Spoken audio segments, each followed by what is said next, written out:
innocence lost, sin took the fall. Love gave a gift most precious of all.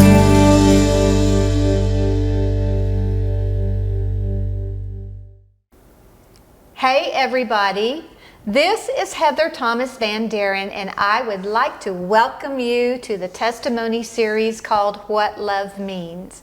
Today, I am in Kennedale, Texas at the Blessed Hope Baptist Church with my friend Steve Miller. Steve is the music minister at this church, and Steve and I go back several years. We have been in the music ministry together.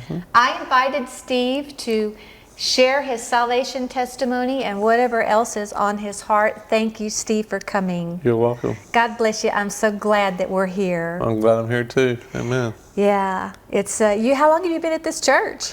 About 3.5 years. 3.5 years. So that's about as long as we've known each other, isn't it? Yes, ma'am. That's right. The first singing here at this church. Yes, ma'am. Was 3.5 years ago. That's awesome.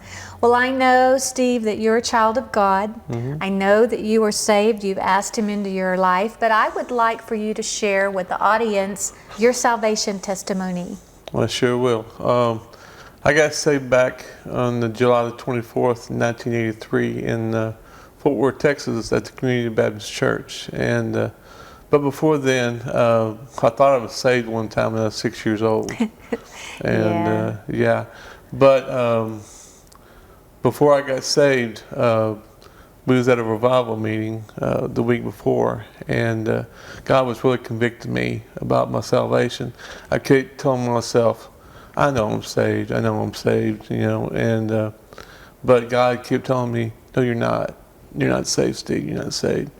So yeah, who do we listen to? God. Amen. God every Amen. time. But it's funny. I went. I was a member of a bowling league when I was in a little kid, and I went to bowl and went to the bowling alley, and something was bothering me, and I kept saying, am I saved? Am I saved? And I said, I know I'm saved. And I just told myself, I know I'm saved. Just that little voice in the back just bothering you. And I said, well, maybe I'm not feeling well. Maybe they give me something to eat, you know. So I went to go get me a bite to eat, and I kept saying to myself, I don't think I'm saved.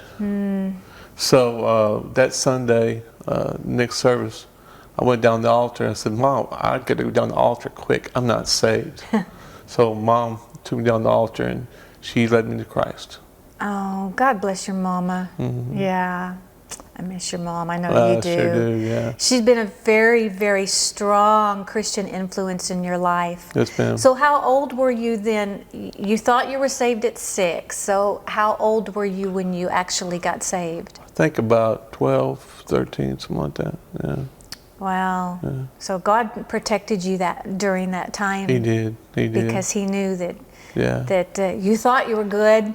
Yes. But you weren't good. Yes, I've been raised in church all my life. Yeah, and that's hard to differentiate. I can't even say that word, differentiate.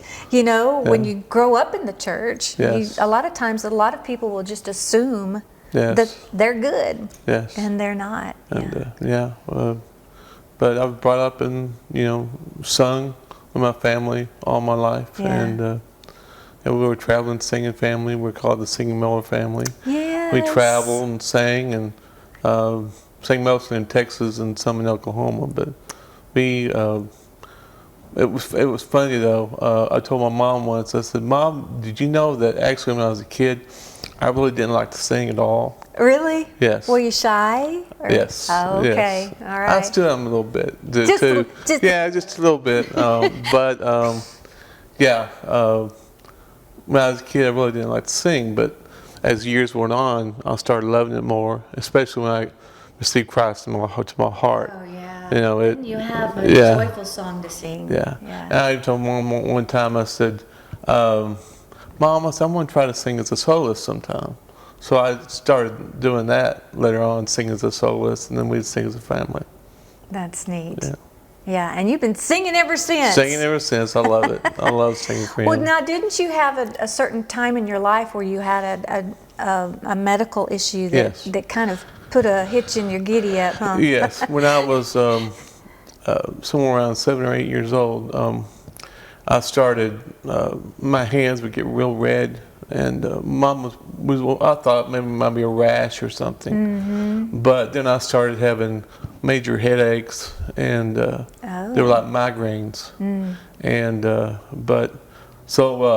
Mom took me to the doctor, and the doctor took my blood pressure. It was 198 over 160.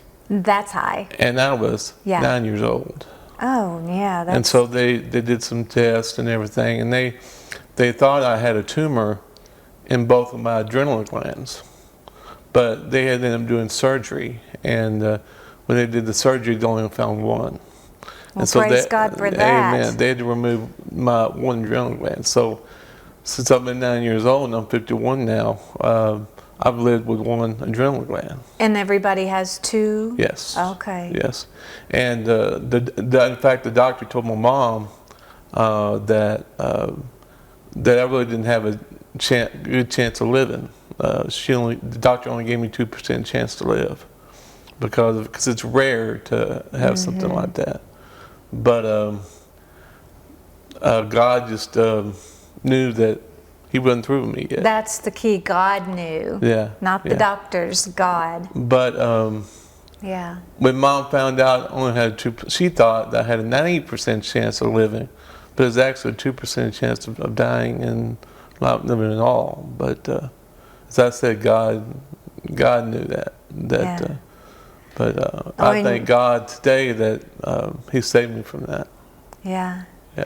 Oh, you had a mama of big faith. Oh, yeah. Because everybody else was saying 2% and she's thinking 90, right? Right.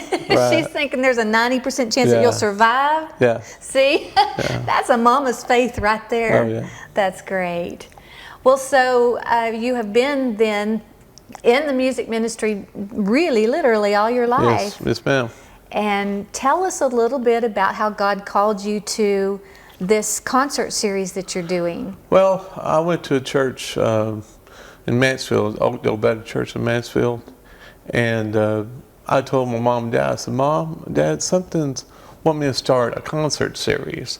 You know, because you know Royal Clark? Oh, yes. Him. I met him at a place called The Barn. Mm-hmm. And the couple there, they had they brought in groups and soloists and held concerts. And so that I got convicted about starting something like that. Mm-hmm. And I said, Mom and Dad, I want to do something like that. So I asked my pastor, I said, could I have a concert here at the church? And 26 years later, I've been promoting gospel concerts and doing it, yes. Well, how can somebody get in touch with you then if they want to be part of the concert or attend the concert? How would they get in touch with you? They can contact me through my email address, which is gospelhearts2016@yahoo.com. Okay. Or they can call me at my phone number, 817-374-5735. Okay, Steve, thank you so much. You're welcome. If there was something that you wanted to tell the people today, is there anything in particular on your heart that you would like to share with them? Yes, as bad as things are going right now, I'd say that if you don't know the Lord as your Savior, Jesus Christ, you need to get saved before it's too late, because God is coming back one day, and I'm looking forward to that day when He comes back. Me too. And He says today is the day of salvation. Yes. We don't know if we have tomorrow. No, we don't know if we have the rest of this day. And if you don't know Jesus as your Savior, it's going to be hard for you to understand a lot of the things that Steve and I have talked about today. But more importantly than that, you will not have that place in heaven secure, a place with no pain, no sorrow. You'll get to see all of your loved ones. Amen. And a mansion in heaven. How about that? Oh, yeah. And you have to know Him and make a conscious decision to follow Him and then live for Him. And it's really easy. I tell people this all the time, Steve, that people make it hard to get saved, but Jesus makes it easy. Oh, yes. All you have to do is follow the ABCs, is what I call it. Just admit that you're a sinner, And we're all sinners, isn't that right, Steve? That's right. We're all sinners and we fall short of the glory of God. And then believe with all of your heart, take it from here to here, that you need Him and that He really is the Son of God. He hung on that cross for you. He took the sins of your life and everybody's life and nailed them to that cross. And He can give you eternal salvation because of that. Believe that because it's true. And then just confess with your mouth. I say tell somebody, anybody. Call us up, tell us, tell your friends, tell your family that you've made the most wonderful decision that you can ever make in your life. And you can call yourself a Christian and you'll be heaven bound. Isn't that right, Steve? Yes, ma'am. Yeah. And if you would like to be on this testimony series, just give me a call at 817-629-2028, or you can go to my website at htvministries.com. I know, Steve, that you're going to be a blessing for someone out there today listening or watching the series, and I thank you so much for coming and sharing. Well, you're welcome. Maybe Enjoyed we'll it. sing again soon. Oh, yes. Okay. Well, thank you so much, Steve. God bless you. I love Thank you. you. God bless. Love you too. We'll talk to y'all later. Bye.